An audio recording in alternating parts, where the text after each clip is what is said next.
Hello student. Last class हमने electrochemistry में electrolytic cell पढ़ा। ठीक है, कंडक्टिविटी सेल पढ़ा, कंडक्टिविटी कैसे कैलकुलेट की जाती है वो पढ़ी, और टाइप्स ऑफ इलेक्ट्रोलिसिस देखे, जैसे मोल्टन यानी सेल का इलेक्ट्रोलिसिस देखा, एक्वस यानी सेल का इलेक्ट्रोलिसिस देखा, कॉपर सल्फेट का इलेक्ट्रोलिसिस दो टाइप से देखा। एक में कॉपर इलेक्ट्रोड जो रिएक्शन में पार्टिसिपेट करते हैं और दूसरे में प्लेटिनम इलेक्ट्रोड रहता है जो इनर्ट यानी उसमें क्या होता है, इलेक्ट्रोड पार्टिसिपेट नहीं करता है। ठीक है, तो आज हम पढ़ने जा रहे हैं दूसरे टाइप का इलेक्ट्रोकेमिकल सेल। ठीक है, जिसका नाम है गैल्वेनिक सेल और होल्डाइक सेल। ठीक है, आज क्या पढ़ने जा रहे हैं हम, गैल्वेनिक सेल। गैल्वेनिक सेल, इसको हम बोलते हैं होल्टाइक सेल भी बोल सकते हैं। ओके, गैल्वेनिक सेल और होल्टाइक सेल। ठीक है, तो गैल्वेनिक सेल और होल्टाइक सेल कैसे होता है वो तो आप पढ़ चुके हैं, तो भी इसको हम रिवाइज कर लेते हैं। So it is the cell consist of two half cells. क्या रहता है, two half cells. Okay, so two half cells रहता है इस तरह एक कंटेनर। ठीक है, each half cell consist of container in which metal strip is deep. Okay, so this is a metal strip. तो ये एक ये रहेगा उस कंटेनर में उसी मेटल स्ट्रिप का सॉल्यूशन। ठीक है, और दूसरा हाफ सेल उसमें भी सेम टाइप रहेगा, एक दूसरा इलेक्ट्रोड और जिसमें क्या रहेगा, मेटल स्ट्रिप, एक मेटल और उसी मेटल का सॉल्यूशन। सपोज हमने यहाँ पे जिंक ले लिया तो ये रहेगा जिंक सल्फेट का सॉल्यूशन ZnSO4। ठीक है, ये जिंक प्लेट। और उसी तरह ये अगर हमने कॉपर लिया तो ये एग्जांपल जो है ये डैनियल सेल का एग्जांपल है। ठीक है, तो ये कॉपर मेटल, कॉपर इलेक्ट्रोड और इसमें रहेगा उसका सॉल्यूशन क्या है, कॉपर सल्फेट। ठीक है, so these are two half cells. These two half cells are connected through a voltmeter। किससे, वोल्टमीटर से कनेक्ट रहेगा। किससे कनेक्ट रहेगा, वोल्टमीटर से कनेक्ट रहेगा। तो इसमें क्या होगा, तो यहाँ पर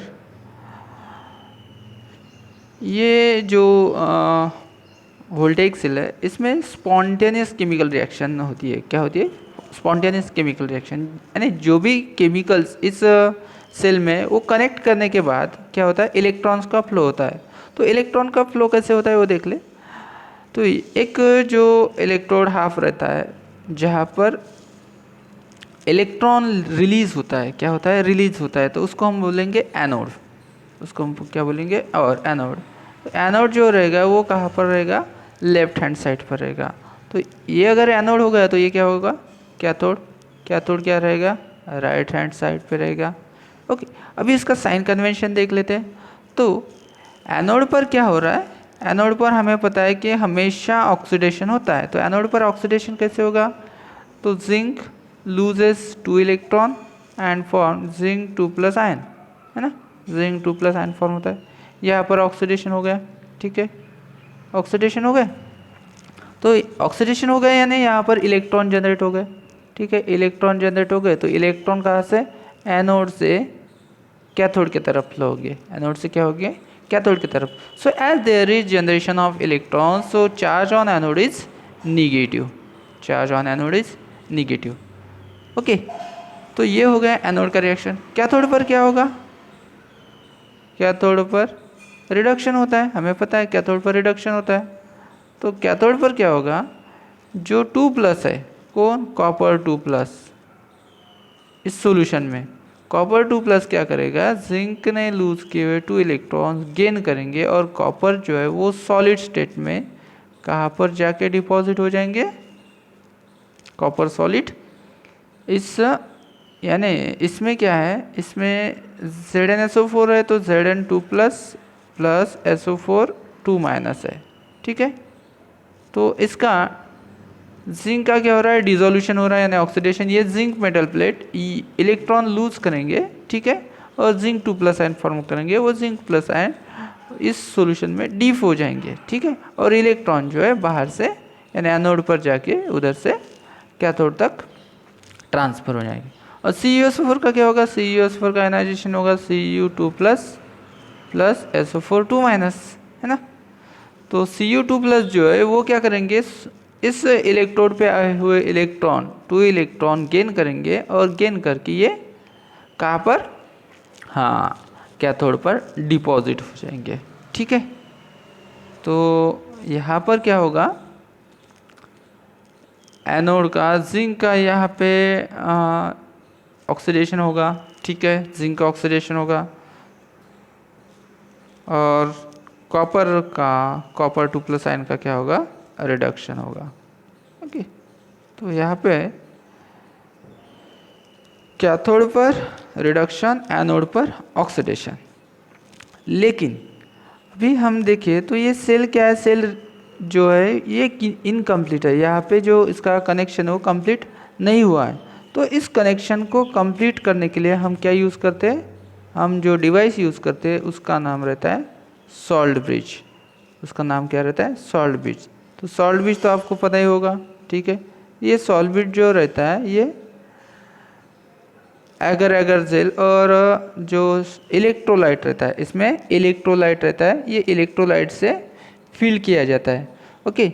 सो it is the electrode, it is the U-shaped tube which consists of electrolytes such as KNO3, KCl, क्या रहता है इसमें, सॉल्ट ब्रिज में इलेक्ट्रोलाइट लेता है KNO3, ठीक है, KCl, NaNO3 एक्सेट्रा, ठीक है। तो ये सॉल्ट ब्रिज रहता है। ये सॉल्ट ब्रिज का फंक्शन क्या है, सॉल्ट ब्रिज का फंक्शन है कि ये दो सॉल्यूशन को इंटरनली कनेक्ट करते हैं और दो सॉल्यूशंस को क्या करते हैं, इंटरनल कनेक्शन करने का काम करते हैं, इंटरनली इसको कनेक्ट करते हैं। दूसरा ये जो रहता है ये दो सॉल्यूशन को यानी दो इलेक्ट्रोलाइट हाफ, दो इलेक्ट्रोड के जो सॉल्यूशन रहते हैं, दो इलेक्ट्रोड के सॉल्यूशन उनको मिक्सिंग नहीं होने देता, यानी prevent the mixing of solution of two electrodes. तीसरा ये क्या करता है, ये इलेक्ट्रिकल न्यूट्रलिटी मेंटेन करता है। क्या करता है, इलेक्ट्रिकल न्यूट्रलिटी मेंटेन करता है। तो इसका फंक्शन क्या है, फर्स्ट फंक्शन है टू कंप्लीट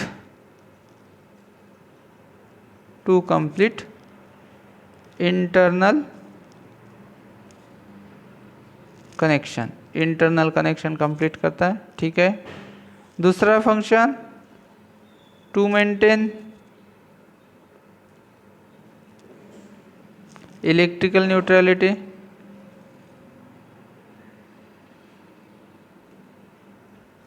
और तीसरा काम है prevent mixing of two solution of half electrode, दो हाफ इलेक्ट्रोड के सॉल्यूशन को मिक्स होने से प्रिवेंट करता है। तो ये इम्पोर्टेंट है functions of what, functions of salt bridge, okay. तो ये हो गया हमारा कंप्लीट सेल। यहाँ पर क्या रहता है, दो हाफ इलेक्ट्रोड रहते हैं, जिसमें एक मेटल स्ट्रिप जो इलेक्ट्रोड की तरह काम करता है वो उसके खुद के सॉल्यूशन में डीप रहता है, ठीक है। दो इलेक्ट्रोड, एक इलेक्ट्रोड उसके सॉल्यूशन में, दूसरा इलेक्ट्रोड उसके सॉल्यूशन, यानी जिंक सल्फेट के सॉल्यूशन में, कॉपर सल्फेट के सॉल्यूशन में, और वो एक दूसरे को वोल्टमीटर से कनेक्ट रहता है। तो वोल्टमीटर से क्या होता है, ये वायर से एक्सटर्नल सर्किट से इलेक्ट्रॉन का फ्लो होता है, ठीक है।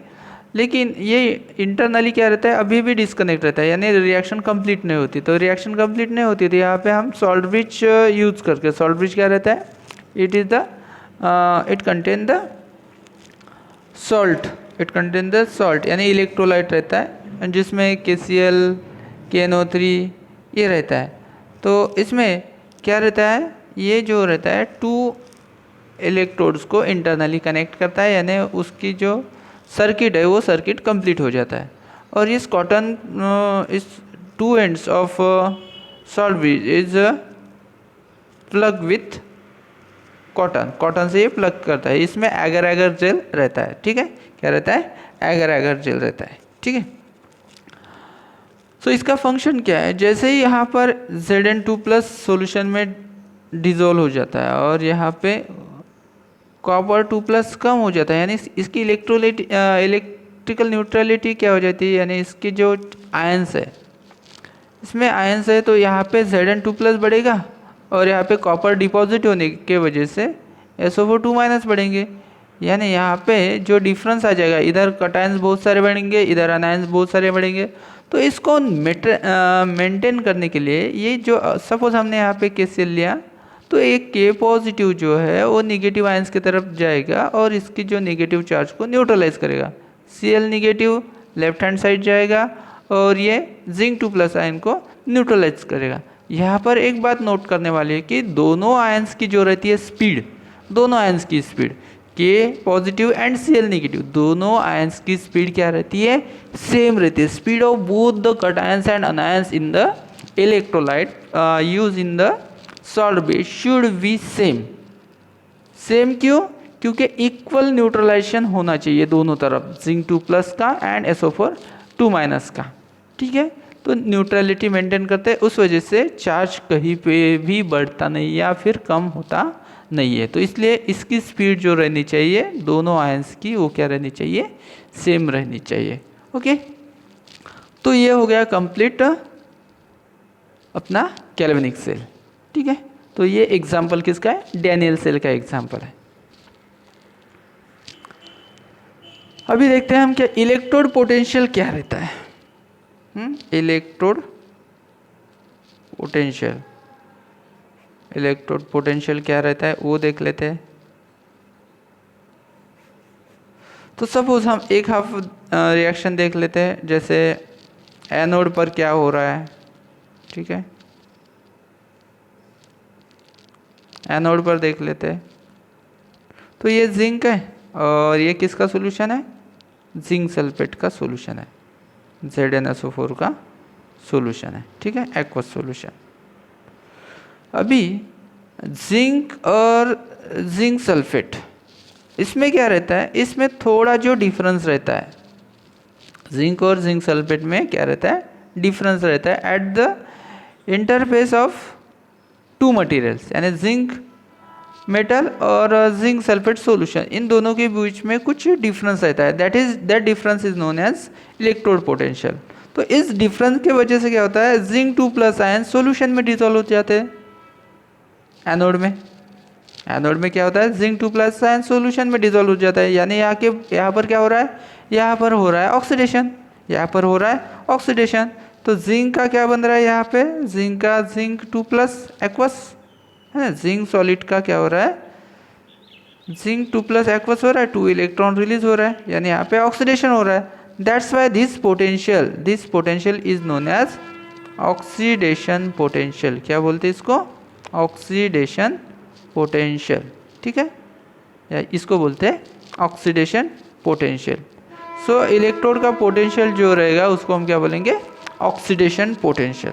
तो यहाँ पर क्या हो रहा है, ऑक्सीडेशन हो रहा है, that's why the potential of this electrode is known as oxidation potential. यानी जो भी हमको E की वैल्यू मिलेगी, E की वैल्यू क्या लिखेंगे हम, E ऑक्सीडेशन, यानी इस सेल पे जो जिंक मेटल है और सॉल्यूशन है उसका, तो इसमें जो डिफरेंस रहता है पोटेंशियल डिफरेंस, उस पोटेंशियल डिफरेंस के वजह से क्या हो रहा है, यहाँ पे Zn2+ आयन सॉल्यूशन में डिसॉल्व हो रहा है, तो ये इलेक्ट्रॉन लूज कर रहा है, यानी ऑक्सीडेशन हो रहा है। सो देयरफॉर इस इलेक्ट्रोड के पोटेंशियल को हम बोलेंगे ऑक्सीडेशन, ठीक है, क्या बोलेंगे, ऑक्सीडेशन पोटेंशियल। और सेम रहेगा रिडक्शन पोटेंशियल, उसके अपोजिट है ना। रिडक्शन पोटेंशियल क्या रहेगा, तो हमने कॉपर ले लिया है ना, कॉपर स्ट्रिप ले लिया और कहाँ पर डिप कर दिया, कॉपर सल्फेट के सॉल्यूशन में डिप कर दिया।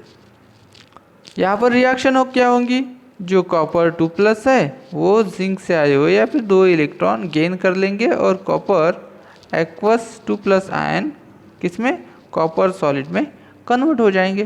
तो यहाँ पर इस इलेक्ट्रोड पर क्या हो रहा है, इस इलेक्ट्रोड पर क्या हो रहा है, रिडक्शन हो रहा है, दैट्स वाई इसका जो पोटेंशियल रहेगा, इस इलेक्ट्रोड का पोटेंशियल जो रहेगा वो क्या रहेगा, रिडक्शन पोटेंशियल। क्या रहेगा, रिडक्शन पोटेंशियल। तो हम इसको बोलेंगे रिडक्शन पोटेंशियल। ठीक है, यहाँ पर ऑक्सीडेशन हो रहा है तो इसका, इस इलेक्ट्रोड का जो पोटेंशियल रहेगा ऑक्सीडेशन पोटेंशियल, और इस इलेक्ट्रोड पे क्या हो रहा है, एनोड पर क्या हो रहा है, ऑक्सीडेशन, और कैथोड पर क्या हो रहा है, रिडक्शन। ठीक है, कैथोड पर क्या हो रहा है, रिडक्शन। तो इस पोटेंशियल को हम बोलेंगे रिडक्शन पोटेंशियल। तो हम इंडिविजुअली किसी भी इलेक्ट्रोड का पोटेंशियल फाइंड नहीं कर सकते, तो हम क्या करेंगे, हम उसको कंबाइन करेंगे और कंबाइन करके पूरे सेल का पोटेंशियल फाइंड करेंगे। तो पूरे सेल का पोटेंशियल, तो इसको हमने क्या कर दिया, कंबाइन कर दिया, इसको हमने क्या कर दिया, कंबाइन कर दिया। तो कंबाइन करके जो सेल का पोटेंशियल बनेगा उसको बोलेंगे potential of cell, E cell.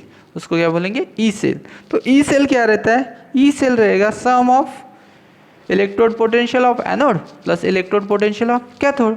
तो हम क्या बोलेंगे इधर, ई ऑक्सीडेशन, ई ऑक्सीडेशन किसका, कहाँ पे, एनोड का।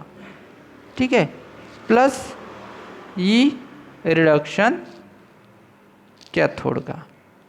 ठीक है, ई ऑक्सीडेशन एनोड का प्लस ई रिडक्शन कैथोड का। तो ये हो गया हमारा सेल रिएक्शन। ओके, तो इस तरह हम दो जो इलेक्ट्रोड है, दो हाफ इलेक्ट्रोड है, दो इलेक्ट्रोड को हम कंबाइन करके, सम करके हम क्या कर सकते हैं, सेल का पोटेंशियल फाइंड कर सकते हैं। ठीक है, तो हम एक सेल का अलग से उसका पोटेंशियल, इलेक्ट्रोड पोटेंशियल नहीं निकाल सकते, तो हम उसका क्या करेंगे, दो इलेक्ट्रोड पोटेंशियल के बीच में जो डिफरेंस रहेगा उस डिफरेंस से हम क्या कर सकते हैं, उसका क्या कर सकते हैं, सेल का पोटेंशियल फाइंड कर सकते हैं। या फिर सेल का पोटेंशियल अगर दिया है या एक इलेक्ट्रोड का पोटेंशियल दिया है तो हम दूसरे इलेक्ट्रोड का क्या कर सकते हैं, cell potential find, electrode potential find कर सकते हैं। ये सेल पोटेंशियल, ये इलेक्ट्रोड पोटेंशियल ऑफ एनोड, ये electrode potential of cathode. Okay, अगर यही रिएक्शन स्टैंडर्ड कंडीशन पे होती है, यानी स्टैंडर्ड कंडीशन क्या, सोल्यूशन 1 मोलर रहेगा कॉन्सेंट्रेशन, 1 एटमॉस्फेरिक प्रेशर रहेगा, ठीक है, और टेम्परेचर रहेगा 25 degree Celsius. This condition is known as standard condition. और एट अ स्टैंडर्ड कंडीशन जो सेल रिएक्शन बनेगी, E naught cell is equal to, E naught cell is equal to क्या बनेगा, ई नॉट ऑक्सीडेशन एनोड पर plus E naught reduction कहाँ पर, cathode पर। तो इस तरह ये स्टैंडर्ड कंडीशन पे क्या होता है, हम ई सेल निकाल सकते हैं। ओके, लेकिन IUPAC ने क्या बोला है, IUPAC ने सेल नोटेशन, सेल कन्वेंशन दिया है। तो IUPAC ने बोला है कि, एक मिनट इसका देख लेते हैं। ओके, स्टैंडर्ड कंडीशन पे हम इसका एक सेल का रिप्रेजेंटेशन कर सकते हैं कि E naught cell is equal to E naught SOP at anode, ठीक है, plus E naught SRP at cathode. तो ई नॉट SOP और ई नॉट SRP क्या होगा यहाँ पे, तो SOP यानी स्टैंडर्ड ऑक्सीडेशन पोटेंशियल और ये स्टैंडर्ड रिडक्शन पोटेंशियल। तो E cell is equal to E of, ठीक है, इलेक्ट्रोड का standard oxidation potential plus electron का स्टैंडर्ड रिडक्शन पोटेंशियल। तो साइन कन्वेंशन के हिसाब से जो IUPAC ने क्या बताया, कि IUPAC ने बताया कि जो इलेक्ट्रोड का पोटेंशियल लिया जाता है वो क्या लिया जाता है, हाँ, स्टैंडर्ड इलेक्ट्रोड पोटेंशियल लिया जाता है, SRP को ही इलेक्ट्रोड पोटेंशियल काउंट किया जाता है। ठीक है, जब भी हम सेल नोटेशन करेंगे तो हम SOP नहीं लिखेंगे या फिर ऑक्सीडेशन पोटेंशियल नहीं लिखेंगे, क्या लिखेंगे, रिडक्शन पोटेंशियल को ही लिखेंगे। तो उन्होंने बताया कि जो रिडक्शन पोटेंशियल और ऑक्सीडेशन पोटेंशियल की वैल्यू जो रहती है वो सेम ही रहती है, जस्ट साइन रिवर्स रहता है। यानी कहीं पर भी सपोज एनोड पर रिएक्शन हो रही है और एनोड पर रिएक्शन होके ऑक्सीडेशन हो रहा है, तो उसका हमें मिल गया ई ऑक्सीडेशन पोटेंशियल ओपी, या फिर हम इसको बोलेंगे ई नॉट ले लिया तो ये हो गया एस ओ पी। ठीक है, तो इसका जो पोटेंशियल रहेगा E naught S O P is equal to क्या होता है ऐसा बताया। तो ये वैल्यू जो रहती है वो सेम ही रहती है, किसी भी इलेक्ट्रोड का जो ऑक्सीडेशन पोटेंशियल या फिर रिडक्शन पोटेंशियल सेम ही रहता है, उसका जस्ट साइन रिवर्स रहता है, यानी E naught S R P रहेगा। ठीक है, E naught S O P is equal to E naught S R P. ठीक है, तो रिवर्स करने के बाद इन्होंने क्या बताया कि हम यहाँ पे क्या यूज़ करेंगे, सिर्फ एक ही टर्म यूज़ करेंगे, रिडक्शन पोटेंशियल। अगर मेंशन नहीं किया है तो हम यूज़ करेंगे सिर्फ रिडक्शन पोटेंशियल। ठीक है, जब तक ये मेंशन नहीं करते हम इलेक्ट्रोड पोटेंशियल को क्या यूज़ करेंगे, रिडक्शन पोटेंशियल ही यूज़ करेंगे। तो ई नॉट सेल क्या हो जाएगा, E naught cell standard condition पर ही लेते हैं ई नॉट कंडीशन, तो E naught S O P की जगह आ जाएगा E naught S R P of anode minus E naught S R P plus E naught S R P of cathode. हो गया। ठीक है, तो ये क्या बन जाएगा, दोनों जगह एस आर पी है तो हम इसको ओमिट कर देंगे। ठीक है, तो ये बन जाएगा माइनस ई नॉट। ठीक है, अभी हम बोलेंगे सीधा सीधा स्टैंडर्ड पोटेंशियल, क्या बोलेंगे, standard potential. So standard potential minus standard potential of anode minus plus standard potential of cathode. यह हमारा फॉर्मूला बन जाता है electrode potential at cathode minus electrode potential at anode. ठीक है, ये हमारा बन गया ई नॉट ऑफ सेल का फॉर्मूला। ठीक है, तो हम सिंपली अगर ये स्टैंडर्ड कंडीशन है तो स्टैंडर्ड ई नॉट लिखेंगे, अगर नॉर्मल कंडीशन यानी किसी भी कॉन्सेंट्रेशन पे दिया है स्टैंडर्ड कंडीशन, और ये at any concentration at any condition, तो फॉर्मूला बन जाएगा electrode potential of cathode minus electrode potential of anode. ठीक है बच्चों, समझ में आए। तो E cell is equal to electrode potential of cathode minus electrode potential of anode. तो हम अभी बात करेंगे सिर्फ इलेक्ट्रोड पोटेंशियल। क्यों? क्योंकि यहाँ पे S R P S O P I U P C ने हमें यूज़ करने से मना कर दिया है। ओके, तो जिसका अभी कहाँ पर रिडक्शन होगा, कहाँ पर ऑक्सीडेशन होगा, हाँ है ना, ये भी बात है। तो कैथोड का यानी कैथोड का जितना ज़्यादा पॉजिटिव रिडक्शन पोटेंशियल होगा, हमको जो आपने पढ़ा है कि इलेक्ट्रोकेमिकल सीरीज जो है, तो इलेक्ट्रोकेमिकल सीरीज जो है या फिर इलेक्ट्रोड पोटेंशियल की जो सीरीज़ है जो इलेक्ट्रोकेमिस्ट्री में दी है, ठीक है, इलेक्ट्रोड पोटेंशियल की जो सीरीज़ है जो इलेक्ट्रोकेमिस्ट्री चैप्टर में दी है, तो उसमें हमें बताया गया है कि जितना ज़्यादा पॉजिटिव क्या रहेगा, एस आर पी रहेगा, यानी पॉजिटिव जितना ज़्यादा ई की वैल्यू ई यानी एस आर पी रहेगा। ठीक है, तो ये जितना ज़्यादा क्या रहेगा, पॉजिटिव रहेगा।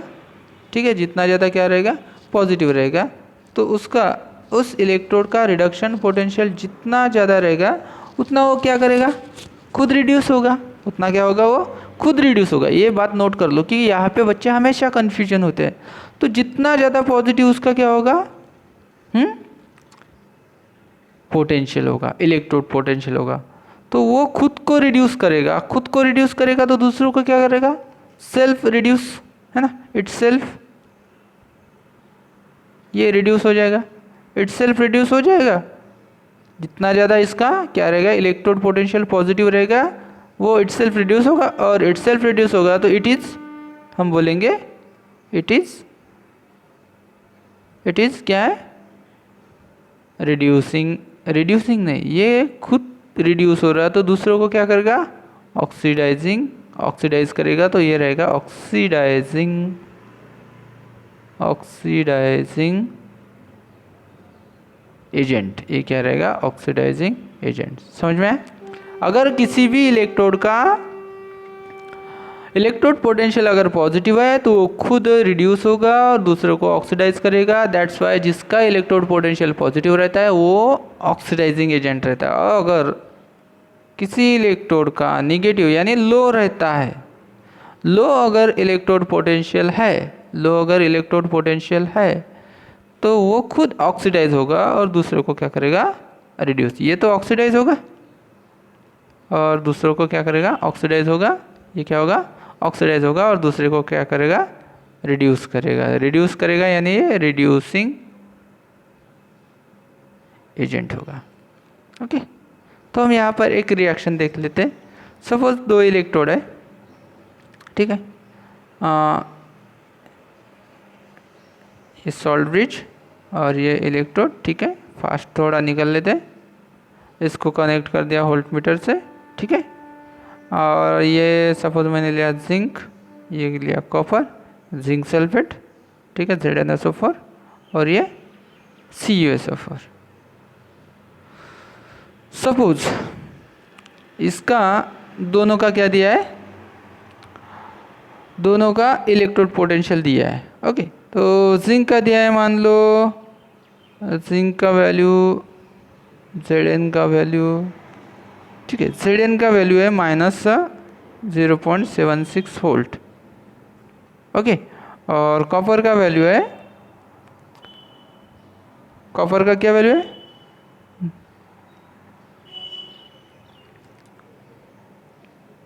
0.34 वोल्ट।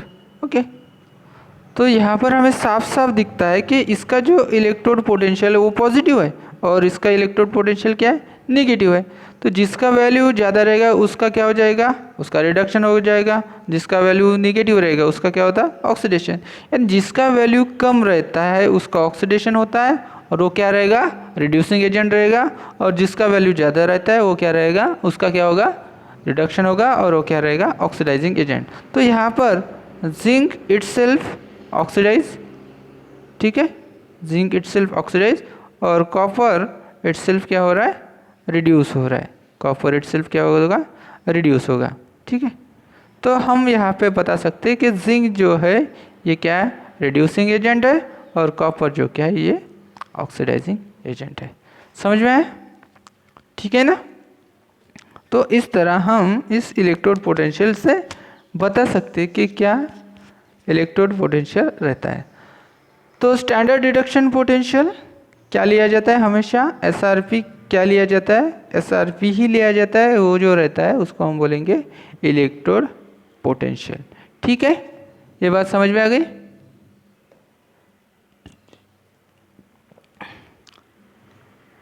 अभी ये जो सेल लिखा है, ये जो सेल लिखा है इसका जो नोटेशन है, सेल नोटेशन यानी सेल का रिप्रेजेंटेशन, सेल रिप्रेजेंटेशन आपको ये तो पता ही होगा, सेल रिप्रेजेंटेशन।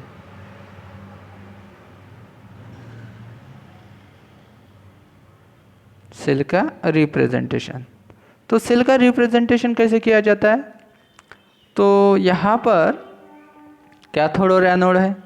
सपोज इसका ही रिप्रेजेंटेशन कर लेते हैं हम, डैनियल सेल का, जिंक 2+। ओके, तो सेल का रिप्रेजेंटेशन किया जाता है। फर्स्ट तो लेफ्ट हैंड साइड पे लिया जाता है एनोड, क्या रहता है, एनोड, लेफ्ट हैंड साइड पर एनोड।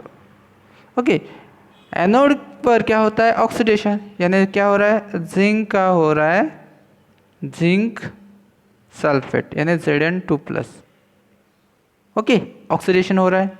तो ये जो लाइन है, ये लाइन इसका सेल पोटेंशियल, इसका इलेक्ट्रोड पोटेंशियल रिप्रेजेंट करता है। यानी it is the interface, it is the surface of electrode and it's solution. तो ये जिंक मेटल और ये जिंक सल्फेट सॉल्यूशन, तो ये लाइन है उसका इलेक्ट्रोड पोटेंशियल रिप्रेजेंट करती है।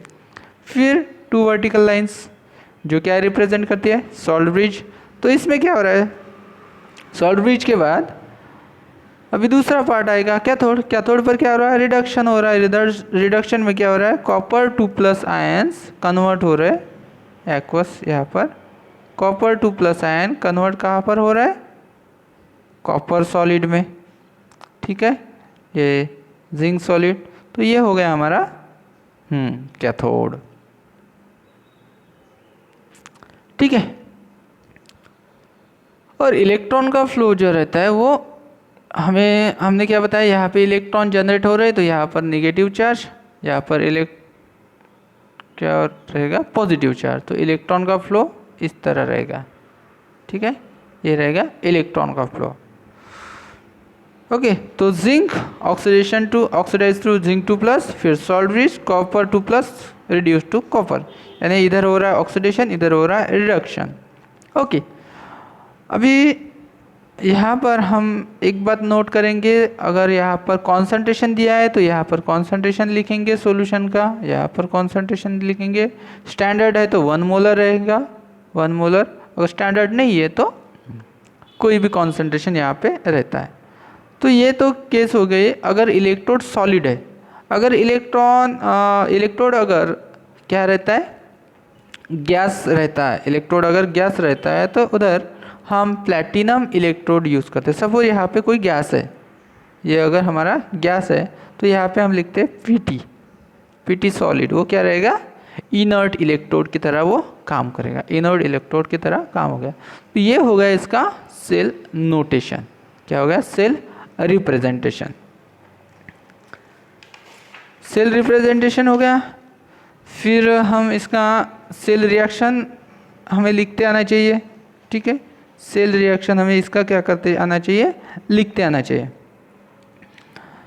सपोज ये हमें सेल नोटेशन दिया है, ऐसा क्या दिया है, डैनियल सेल का zinc converted into zinc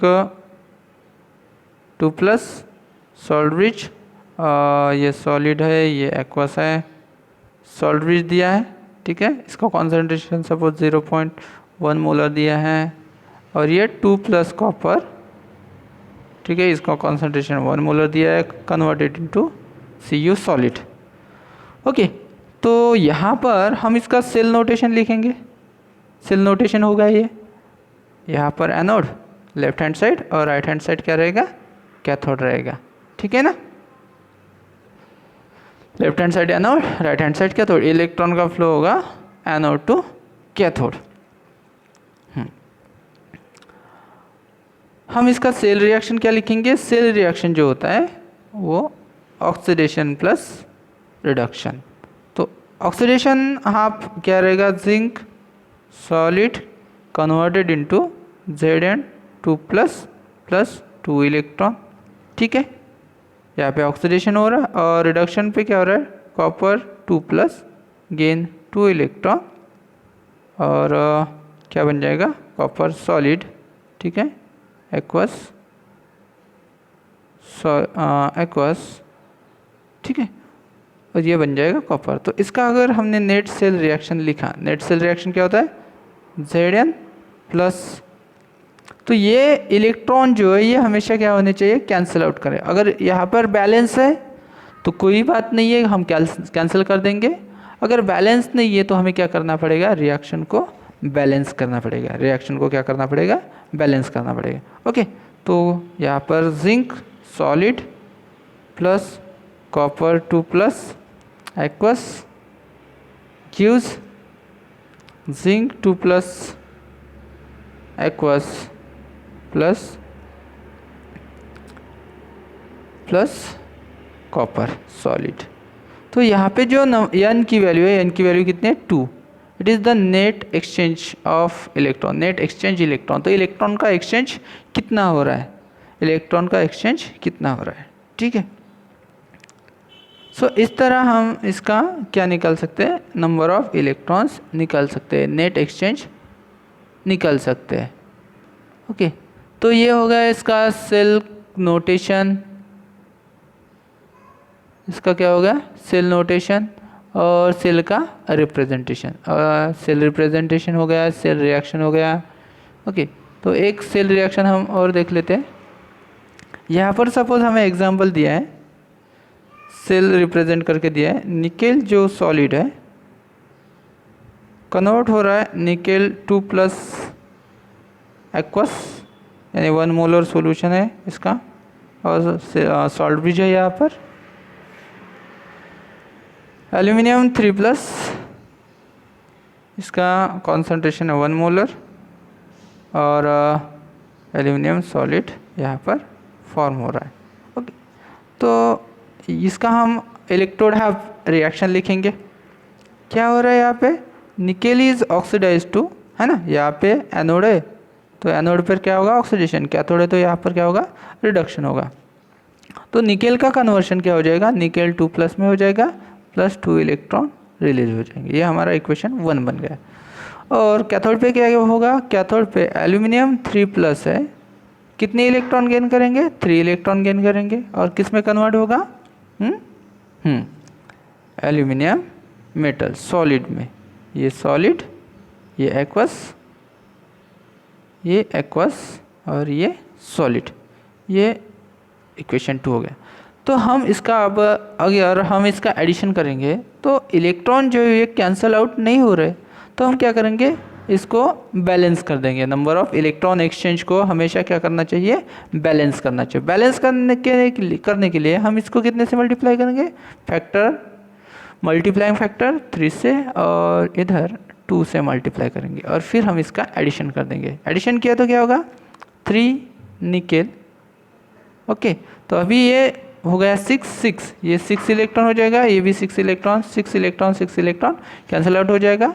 nickel solid plus 3 nickel solid plus 2 aluminium 3+ aqueous convert होगा किस में, निकेल 2+ कितना 3 एक्वस प्लस 2 Al सॉलिड। तो ये हो गया इसका नेट सेल रिएक्शन, ये हो गया इसका नेट सेल रिएक्शन। इस तरह हम इसका n फैक्टर, सो यहाँ पर n फैक्टर इक्वल टू कितना हो जाएगा, n इक्वल टू 6, यानी टोटल इलेक्ट्रॉन एक्सचेंज जो है वो कितना है, 6 इलेक्ट्रॉन एक्सचेंज है। तो इस एक्सचेंज n की वैल्यू का हमें पता रहना जरूरी है, it is a very important value. Okay,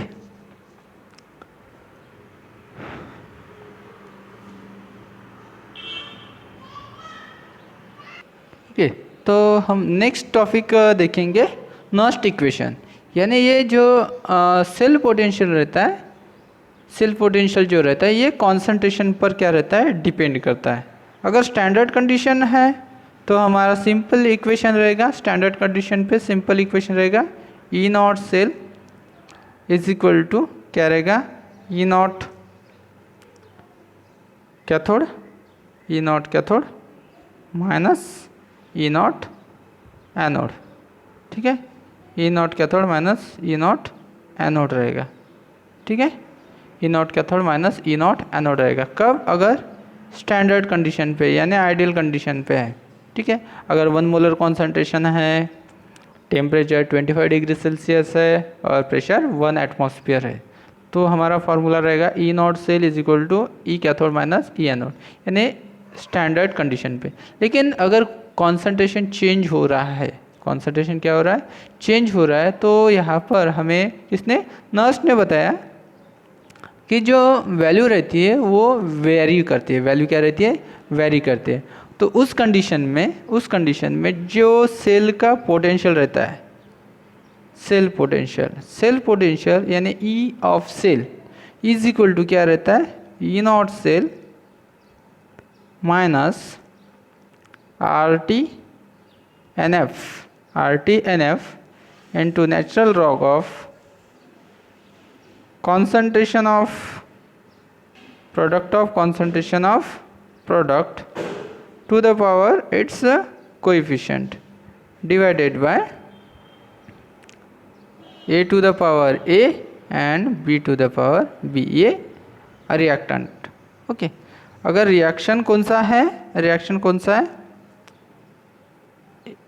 coefficient A into coefficient of A plus B coefficient of B convert हो रहा है C कोएफिशिएंट ऑफ C, ठीक है, प्लस D एंड D। तो ये A एंड B क्या है, रिएक्टेंट, और small a and small b are its coefficient. Similar यहाँ पर C एंड D क्या है, प्रोडक्ट है, और C and small d are its coefficient. तो इस रिएक्शन से हमें क्या मिलता है, इसका ये जो रहेगा ये इक्विलिब्रियम कांस्टेंट K रहेगा, ठीक है, equilibrium constant K it is the product of concentration of product, है ना, it is the ratio of product of concentration of product to the power its coefficient divided by, ठीक है, क्या रहता है, product of concentration of reactant to the power its coefficient. तो इसने क्या किया, उसका वैल्यू पुट कर दिया, किसका वैल्यू पुट कर दिया, E naught cell minus R T, ठीक है, R T upon N F, और ये जो लॉग को कन्वर्ट कर दिया इसने किस में, लॉग टू द बेस 10 में, तो इसको मल्टीप्लाइंग फैक्टर है 2.303, तो ये बन जाएगा लॉग टू द बेस 10, ठीक है, concentration of C to the power C, concentration of D to the power D upon concentration of A to the power A, concentration of B to the power B. फिर इन्होंने क्या कर दिया, are की value है 8.314, temperature 25, N का जो भी फैक्टर रहेगा एन यानी इलेक्ट्रॉन एक्सचेंज, और फैराडे की वैल्यू क्या रहती है, फिक्स रहती है। तो इन्होंने क्या कर दिया, ये सब वैल्यू फिक्स करके, ये सब वैल्यू पुट करके क्या कर दिया, ये सब वैल्यू पुट करके इसका वैल्यू निकाल लिया, किसका 2.303 आर टी अपॉन एफ का वैल्यू, और ये इसका वैल्यू जो आता है, इसका वैल्यू कितना आता है, इसका वैल्यू आता है 0.0592 अपॉन एन।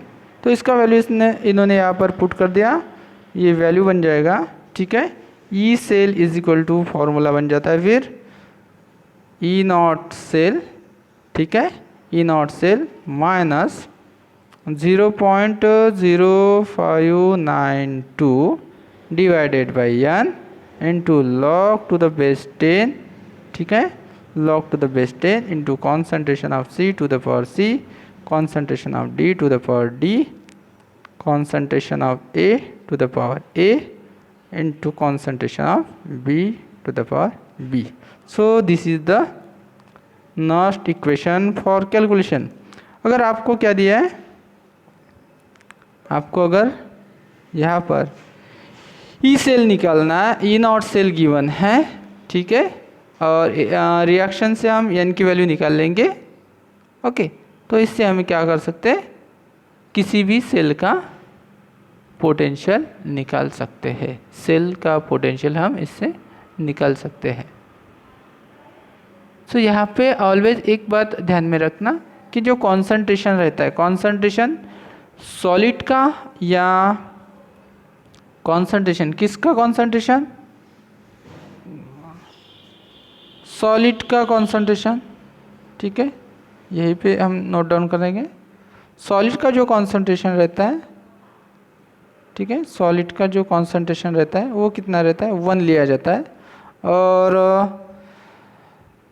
प्योर लिक्विड का कॉन्सेंट्रेशन, प्योर लिक्विड का कॉन्सेंट्रेशन वो भी 1 लिया जाता है। सॉलिड और प्योर लिक्विड का कॉन्सेंट्रेशन 1 लिया जाता है, ठीक है।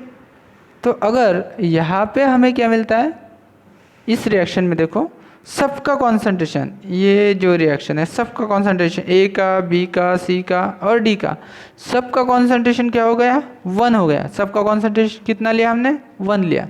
सबका कॉन्सेंट्रेशन अगर 1 लिया तो क्या होता है, E cell is equal to क्या बन जाता है, E naught cell, E cell is equal to क्या बन जाता है, ई नॉट सेल, ओके।